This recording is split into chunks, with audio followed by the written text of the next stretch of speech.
Thank you, Chair. Good evening, ma'am. Good evening, Honourable Lumbala. I want to start by appealing to your conscience.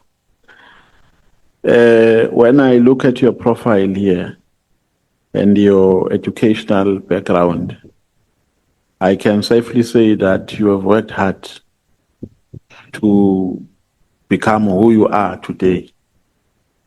You are saying here you obtained a certificate in market management, you obtained the Bachelor of Laws, you got admitted as an attorney of the High Court, you became a certified fraud examiner, and so on and so forth. And then, in my view, you started to experience problems when you met a man called Paul O'Sullivan. Are you proud for having worked with Paul O'Sullivan?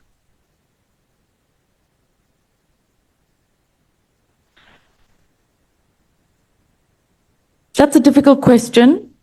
What I will answer is that I learned a lot, I experienced a lot, some of which was a bit traumatic. Yeah, no. Give the experiences, ma'am, and let me contextualize my question. Please, yeah. The reason why I'm asking, there's evidence before this committee which shows that there's a widespread discontent against Paul O'Sullivan.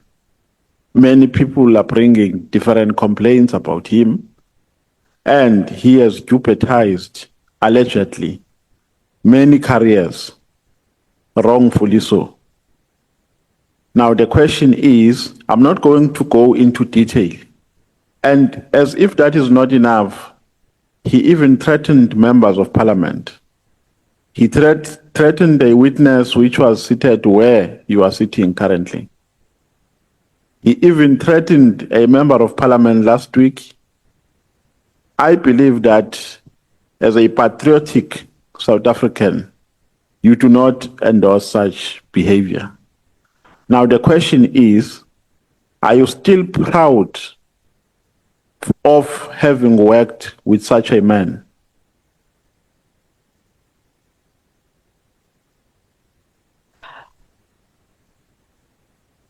I no longer tell people that I used to work with him. No, we are not. We are not responding to my question now. Am I proud to say that I had worked? Are you proud? Leave alone his questionable history and desire to be a South African citizen, because that's where I'm going as well. I'm going to ask you a question. If you made enough research about him before you joined his company and about his intentions for coming into our country. For now, let's deal with this one. Are you still proud, having learned all these allegations and having learned all the evidence that has been adduced before this committee against him?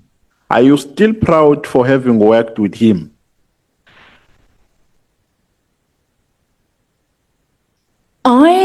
I think it would be better to deal with the allegations, because I have not ever witnessed him committing an offence.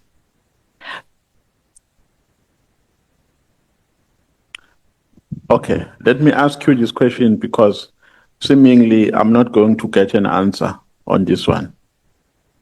Do you associate yourself with the wrongdoings orchestrated by Paul O'Sullivan?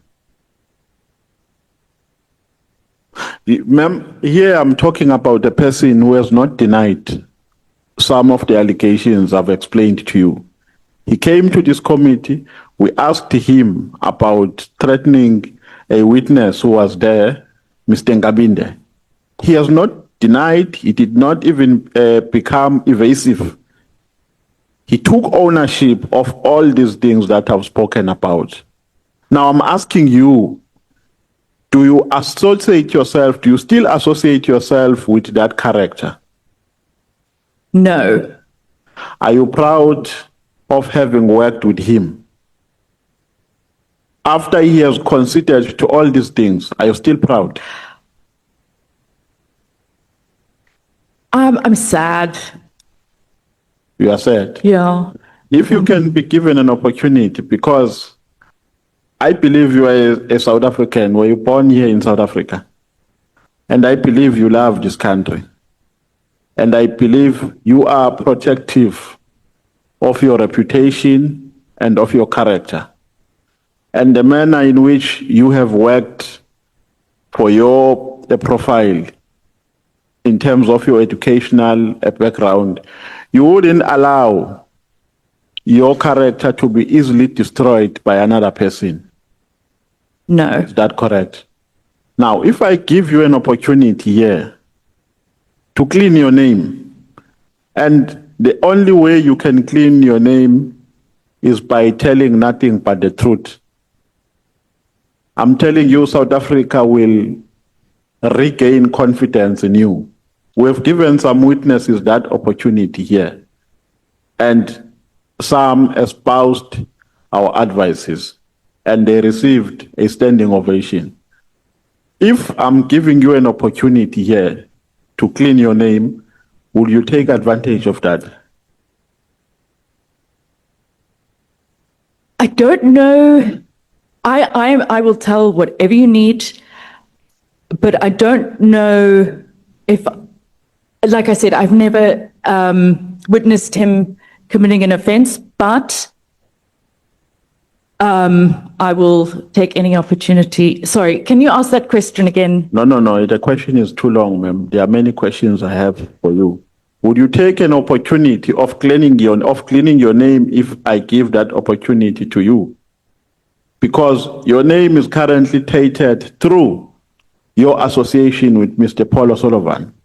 And the only instrument you can use to cleanse your name is by telling nothing but the truth. Correct.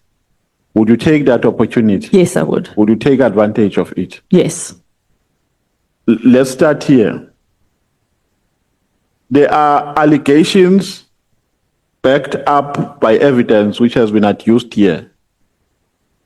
SMSs, WhatsApp text, and so on, which suggest that you had a romantic relationship with Mr. McBride.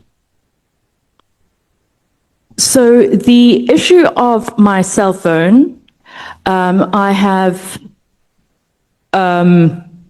taken legal advice. I don't want to deal with the issues of the cell phone. However, I will deal with the allegations or the question on Robert McBride.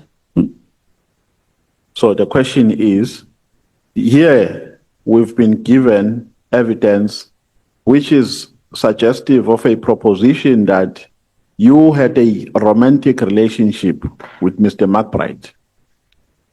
It wasn't a romantic relationship, but we did have a social relationship. Yeah, what is a social relationship? We had meals together, and there was an attraction. I don't know what else. How It was else? an attraction. Yes, it was. Thank you for. But it was not. It wasn't a romantic relationship. It was. Yeah. Thank you for being honest. Have you ever been in the same room together, both of you? Not in a restaurant, but in a private. Yes. You've been. Thank you for being honest. And at that time, Mr. McBride was working for IPIT, was the director of IPIT, correct? Yes. And on the other hand, you were busy assisting IPIT with investigations.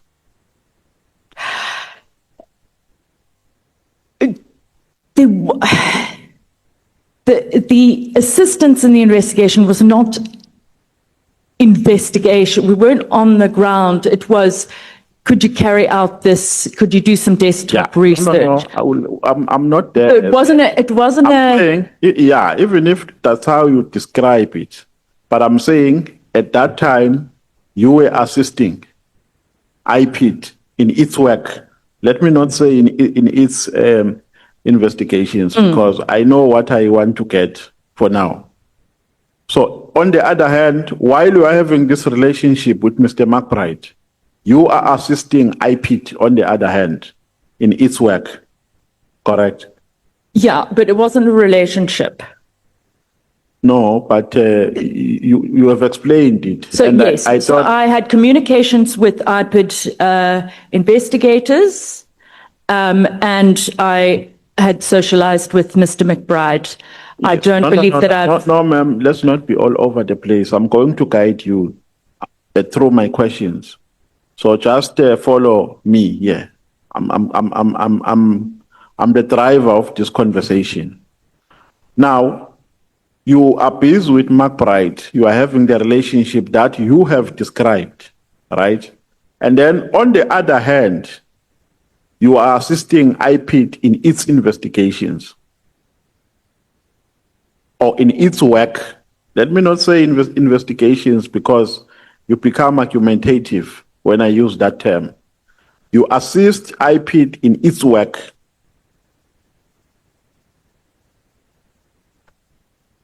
I feel like the impression of assisting in, so we had the initial investigation of the Paklani, and then there was the At what stage did you have this relationship with McBride? January January when? 2017. When did you start the Patlane matter? So that was in February 2016, but then obviously there was no investigation, and then but I could, there was not, there was, the two didn't, it was, yeah, there was, it And wasn't. then it carried on, right? The Patlane investigation carried Yeah, on. they carried on, And during the course of that investigation, then this relationship emerged between you and McBride. again, it wasn't a relationship. I mean, No, it's fine. I'm saying I'm not going to go deeper. yeah, and we, you know, we didn't. On how you describe it. Chat or phone or anything like it was. No, but there's no way you can meet in a restaurant if you have not called each other on the phone. You know, yeah, I mean, like a Because relationship. you are not Sangomas, so you can't prophesize that he's going to a restaurant and go to a restaurant and meet coincidentally. It was coordinated. So. Oh yeah, yes, of course. It's, Yeah, I'm so in you can't- Sandton. Do you want to get dinner? And then, Yes, so you Yeah. can't say you were not speaking on the phone. but you know, when you're with a relationship, you follow up with someone or see how they're doing. Like there wasn't anyway. Yeah, so let's go back to Mr. Paul O'Sullivan. Okay. Did you do some background check before you worked for his company? No, I Googled him. I think, how old was I? I was, I think, 29 or 30. I Googled him, and I saw, you know, he had, you know, all these stories about investigations and that, and I sent him my CV. Do you know where he so I was didn't- born and why he came to South Africa? As far as I know, he was born in Ireland, and came to South Africa for property. No, that's not what he told us. He told us that he came here because he was in love with the weather. So I don't know whether he was in love with the rains or the sunshine. He was in love with the weather. So that's not what he told us. But the question is, did you bother yourself to do some investigation about his history before you joined his company? No, I didn't. I looked them up. There was no reason for me. I've never done that for anywhere else that I've applied for a job. Now, there is this company that you were a director under. It's forensic what? Forensic justice. Who else was a director in that company besides you?